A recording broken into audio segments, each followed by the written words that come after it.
चलिए आगे देखते हैं।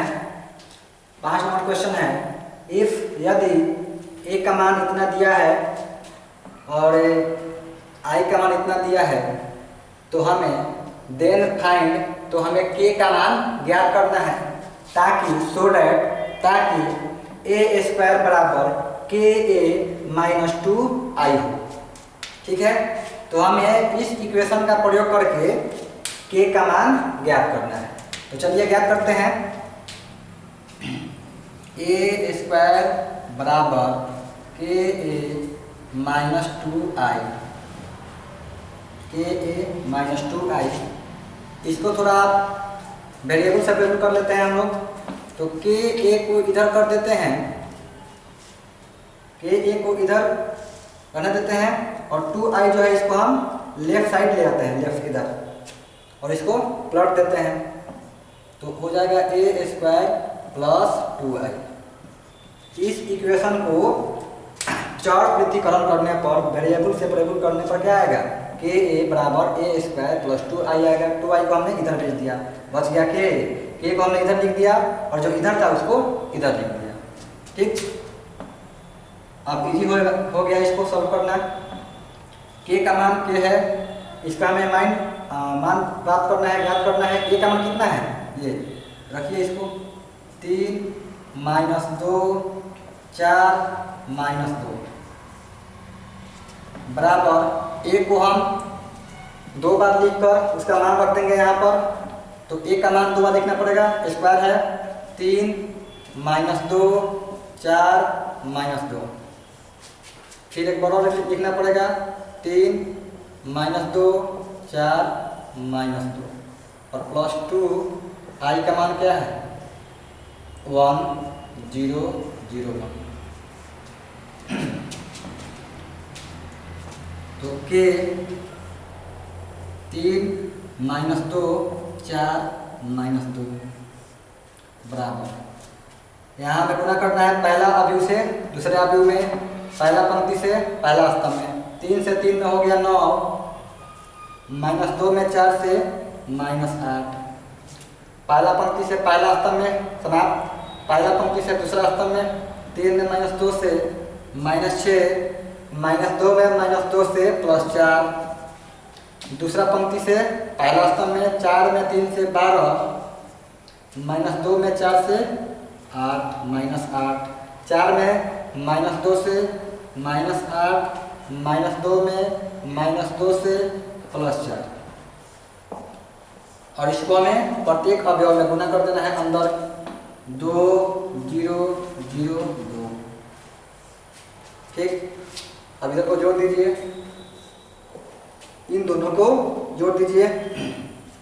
कितना होगा, यहाँ होगा 1 माइनस 2 4 और माइनस 4 और प्लस कितना आ जाएगा 2 0 0 2। चलिए के इंटू 3 माइनस 2 4 माइनस 2। अब इसको तो जोड़ दीजिए, एक में 2 जोड़ना है तो हो जाएगा 3 माइनस 2 प्लस 0 हो गया माइनस 2, 4 प्लस 0 तो 4 और माइनस 2 प्लस माइनस 4 प्लस 2 तो माइनस 2। अब यहाँ से हम के का मान हम 2 प्रकार से निकाल सकते हैं। पहला तरीका है कि इस अवयव को हम इक्वल कर देंगे। तो देखिए अवयव क्या है, ऑलरेडी इक्वल है। तो यहाँ पर के का मान, यहाँ पर कितना गुणांक है अवयव का, 1 है, कुछ नहीं है तो 1 है। तो के का मान इस प्रकार से 1 आ गया। और दूसरा प्रकार क्या है, के को हम अंतर गुना कर देंगे और किसी अवयव को उसके संगत अवयव के बराबर करके भी के का मान ज्ञात कर सकते हैं। तो हम दोनों तरीके से बता देते हैं। पहला मेथड 1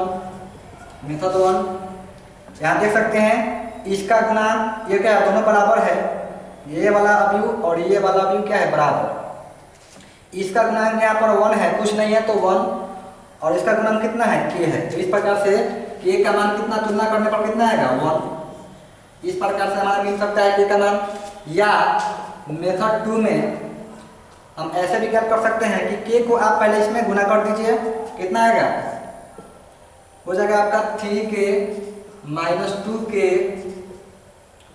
और 4k माइनस 2k बराबर 3 माइनस 2 4 माइनस 2। अब ये हो गया आपका इक्वल अभी हो गया। तो इक्वल अभी में क्या होता है, संगत अवयव बराबर होता है, पहले के बराबर पहला होगा, दूसरे के बराबर दूसरा होगा, तीसरे के बराबर तीसरा होगा, चौथे के बराबर चौथा होगा। तो किसी एक अवयव को हम बराबर करके k का मान ज्ञात कर सकते हैं। यहाँ देखिए, तो हम इसको और इसको ले लेते हैं, किसी को ले सकते हैं, मान वही आएगा। तो 3k बराबर कितना आएगा, 3, इसलिए k का मान कितना आएगा, 3 से 3 कैंसिल हो गया, बराबर 1। तो इस प्रकार से भी हम k का मान ज्ञात कर सकते हैं। यहाँ से ऐसे ज्ञात कर सकते हैं, तुलना करके गुणांक को या अंतर गुना करने के बाद अवयव को बराबर करके भी k का मान ज्ञात कर सकते हैं। चलिए अगला क्वेश्चन देखते हैं। अगला क्वेश्चन है फाइंड मैट्रिक्स B, अवयव B ज्ञात करें सच दैट, ताकि B इंटू इतना बराबर इतना हो। यहाँ हमें B का मान ज्ञात करना है और यहाँ B जो है कोई अदिश संख्या नहीं है, यहाँ B क्या है, एक अवयव है। अवयव हमें ज्ञात करना था। पिछले क्वेश्चन में हमें k का मान ज्ञात करना था जो कि एक अदिश संख्या था, संख्या था। यहाँ B कोई संख्या नहीं है, यहाँ B क्या है, एक मैट्रिक्स है, उसको हमें ज्ञात करना है इस समीकरण के द्वारा, इस इक्वेशन के द्वारा।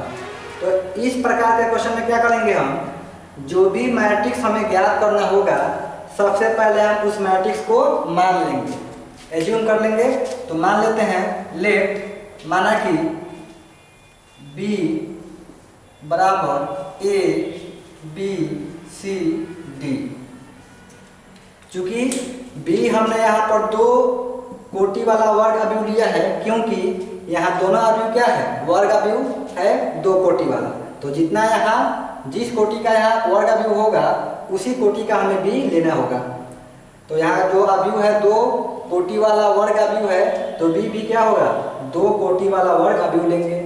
हमने अवयव को A B C D मान लिया। चलिए अब इस B का मान यहाँ पुट करेंगे और उसको सॉल्व करेंगे, तो हमारा A B C D का मान निकल के आ जाएगा और तो B ज्ञात हो जाएगा। तो आइए देखते हैं,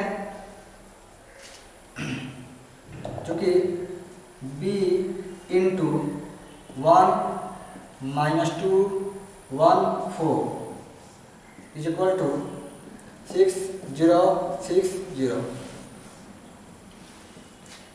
B का मान हमें क्या माना, A B C D,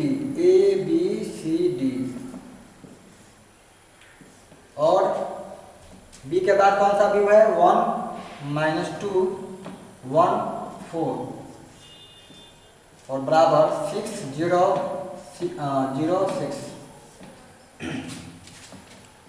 चलिए अब हमको क्या करना है, इस अवयव में इस अवयव से गुना कर देना है, जैसे हम करते हैं। पहला पंक्ति से पहला स्तंभ में A में 1 से A, B में 1 से प्लस B, फिर A में -2A से -2A और B में 4 से प्लस 4B, फिर C D में 1 1 से, C में 1 से C और D में 1 से प्लस D, फिर C में -2 से -2C और D में 4 से प्लस 4D बराबर 6 0 0 6। अब ये हमारा बराबर अवयव आ गया, इक्वल अवयव आ गया। तो इक्वल अवयव में क्या होता है, संगत अवयव होता है, समान होता है। इतना बराबर ये होगा, इतना बराबर 0 होगा, इतना बराबर 0 होगा, इतना बराबर 6 होगा। ठीक है, तो तुलना करने पर ना, तुलना करने पर कंपेयर करने पर दोनों को A प्लस B का मान होगा 6, समीकरण 1, -2A प्लस 4B का मान हो जाएगा 0, समीकरण 2। फिर c प्लस डी बराबर 0 समीकरण 3 और -2c प्लस 4d बराबर 6 समीकरण 4। अब क्या करेंगे, ए बी इसमें है और ए बी इसमें है, 1 को और 2 को हल करेंगे तो ए बी का मान निकल जाएगा, 3 को और 4 को हल करेंगे तो सी डी का मान निकल जाएगा। चलिए ज्ञात करते हैं। देखिए समीकरण 1 समीकरण 2 से यहाँ पर ए का मान बी का फॉर्म में निकाल लीजिए। तो समीकरण 2 से -2a बराबर 4b है बराबर 0। तो -2a और 4b को उधर ले जाएंगे तो -4b हो जाएगा। इसलिए a का मान कितना आएगा, तो ये कट जाएगा, a का मान 2b आएगा। अब a का मान जो 2b आया है समीकरण 1 में रख देंगे तो हमारा b का मान निकल जाएगा। समीकरण 1 से अब समीकरण 1 से a प्लस b बराबर 6 है और a का मान क्या आया है 2b, तो 2b प्लस b बराबर 6 से तो 3b बराबर 6। इसलिए b का मान कितना हो जाएगा 6/3 बराबर 2। तो हमारा b का मान ज्ञात हो गया। अब इस b का मान समीकरण 1 पर रख दीजिए और यहाँ पर रख दीजिए तथा a बराबर क्या होगा 2 और b का मान कितना आया है 2 आया है, तो 2 रखिए तो होगा 4।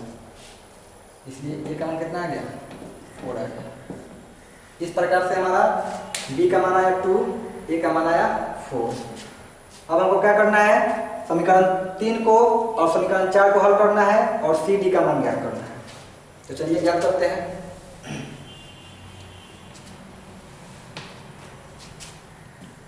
यहाँ भी सेम है, यहाँ भी आप समीकरण 4 को लेकर चलिए। समीकरण 4 से और 2c प्लस 4d बराबर 6 है। एक काम कीजिए, यहाँ संख्या है यहाँ संख्या नहीं है, ठीक है। समीकरण 3 से चलते हैं। समीकरण 3 से c प्लस d बराबर 0 है तो c का मान कितना आएगा -d आएगा। अब ये जो c का मान -d आया है इस समीकरण 4 में रख देंगे तो हमारा d का मान निकल जाएगा।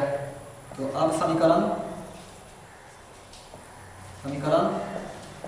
4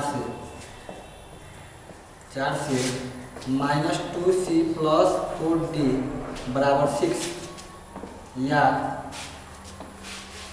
-2 और c का मान कितना है -d, तो यहाँ हो गया -d प्लस 4d बराबर 6। तो आ गया हमारा +2d प्लस 4d बराबर 6 या 6d बराबर 6। इसलिए d का मान हो जाएगा 6 से 6 कैंसिल हो गया बराबर 1 बचा। तो हमारा d का मान कितना आ गया 1। अब इस d का मान यहाँ रख दीजिए c में, d का मान कहाँ रखना है c में रखना है। तो रखिए यहाँ रख दीजिए। इसलिए तथा c का मान कितना हो जाएगा, c बराबर है -d और d का मान कितना है 1, तो होगा इसका माइनस है। तो हमारा c का मान ज्ञात हो गया और d का भी मान ज्ञात हो गया। a का मान कितना आया है 4, b का मान 2, c का मान -1 और d का मान 1। इसी को हमें जो हम समीकरण b माने थे उसमें रख देना है। तो हमने समीकरण b क्या माना था,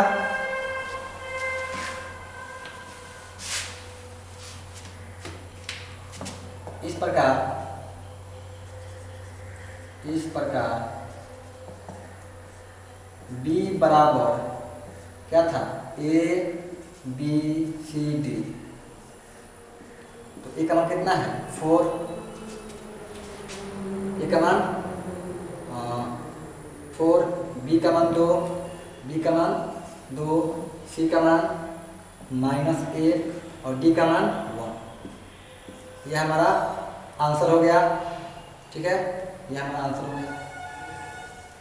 हमें बी ज्ञात करना था, बी ज्ञात हो गया। कितना आया 4, 2, -1, 1।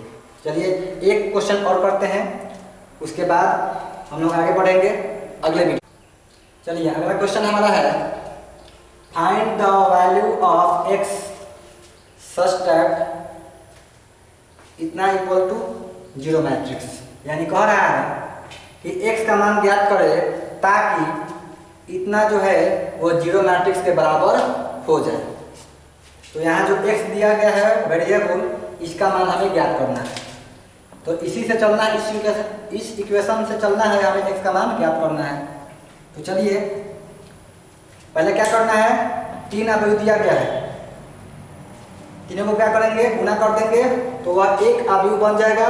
एक अवयव बनने के बाद 0 मैट्रिक्स का हम अवयव रख देंगे और उसको तुलना कर देंगे अवयव को अवयव से, तो x का मान ज्ञात हो जाएगा। तो पहले चलिए ज्ञात करते हैं। देखिए इसमें हमको पहले इससे गुना करना है, तो पहला पंक्ति पहला स्तंभ, एक में 1 से 1, x में 2 से 2x, ठीक है, एक में 15 से 15। देखिए एक ही पंक्ति है, ठीक है, और इसमें स्तंभ कितना है 3 है। तो पहला पंक्ति पहला स्तंभ हो गया, पहला पंक्ति दूसरा स्तंभ। तो 1 में 3 से 3, x में 5 से 5x, 1 में 3 से 3। फिर इसी से तीसरा स्तंभ में 1 में 2 से 2, x में 1 से x, 1 में 2 से +2। अगला है हमारा 1, 2x बराबर 0 मैट्रिक्स। चलिए अब इसको क्या करना है, ये हमारा इसमें भी आ गया एक पंक्ति और इसमें क्या है एक स्तंभ।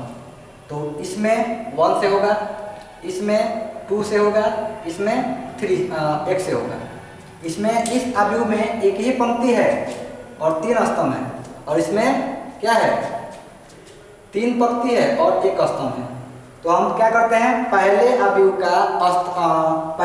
का पंक्ति लेते हैं और दूसरे अवयव का स्तंभ लेते हैं। तो पहले अवयव का पंक्ति लेंगे तो एक ही पंक्ति है, और दूसरे अवयव का स्तंभ लेंगे तो एक ही स्तंभ है। तो इसमें 1 से होगा, क्या होगा 1 + 2x + 15। अभी पहला अवयव में पहला अवयव से हुआ है, तो फिर यहाँ क्या देंगे प्लस। फिर इसमें 2 से होगा, तो 6 + 3 में 2 से 6, 5x में 2 से 10x, 3 में 2 से, तो हो गया 6। फिर तीसरा में तीसरा अवयव से, तीसरा है अवयव तीसरा अवयव यहाँ पर है स्तंभ का। फिर प्लस 2 में x से 2x, x में x से x², 2 में x से 2x, हमारा आ गया 0। अब यहाँ देखिए ये जो आ रहा है यह एक ही पंक्ति है, इसमें एक ही पंक्ति है और एक ही स्तंभ है। अब इसको पहले हम सरल कर लेते हैं। तो x² 2x + 10x 12x + 2x कितना हो गया 14 और 2 16x, कितना हो गया 16x। 1 और 15 16 और 6 22 22 22 और 28 28 प्लस हो गया 28 बराबर आ गया 0 मैट्रिक्स। अब चूंकि 0 मैट्रिक्स में एक ही अवयव है तो हम ऐसे लिख सकते हैं 0 मैट्रिक्स एक ही अवयव है। इस अवयव का एक ही पंक्ति है और एक ही स्तंभ है, तो जो हम 0 मैट्रिक्स का अवयव लेंगे एक ही लेंगे, एक ही पंक्ति रखिए स्तंभ वाला अवयव लेंगे, तो हमारा ये होगा। अब दोनों क्या है बराबर, तो बराबर कर दीजिए। इसलिए x² + 16 + 28 बराबर आएगा 0। अब इसको हम गुणनखंड विधि से तोड़ के x का मान ज्ञात कर लेते हैं। तो एक्स स्क्वायर का एक्स स्क्वायर, मध्य पदों को तोड़िए, इस प्रकार तोड़ना है कि योगफल या अंतर इतना ही आना चाहिए और गुणनफल इसके और इसके गुणनफल के बराबर आना चाहिए, जो हमने पढ़ रखा है नीचे वाले क्लास में। कितना होगा, इसको हम तोड़ सकते हैं 16 को 14x प्लस 2x प्लस 28 बराबर 0। तो x कॉमन लेंगे तो होगा x प्लस 14 और यहाँ 2 कॉमन है तो यहाँ होगा x प्लस 14 बराबर 0। ठीक, तो इसमें क्या कॉमन है, x plus 14 into x plus 2 बराबर 0। इसलिए x का मान क्या आएगा, इतना बराबर 0 करेंगे तो x का मान आएगा 14, या इतना बराबर 0 करेंगे तो x का मान आएगा -2। तो इस प्रकार से हमें x का मान मिल गया। कितना है x का मान, -14 और -2। ठीक है, तो आज का हमारा सेशन यहाँ कंप्लीट होता है। पिछली वीडियो में हम गणितीय आगमन सिद्धांत से जो सिद्ध करने वाला क्वेश्चन है उसको पढ़ेंगे। ठीक है, धन्यवाद।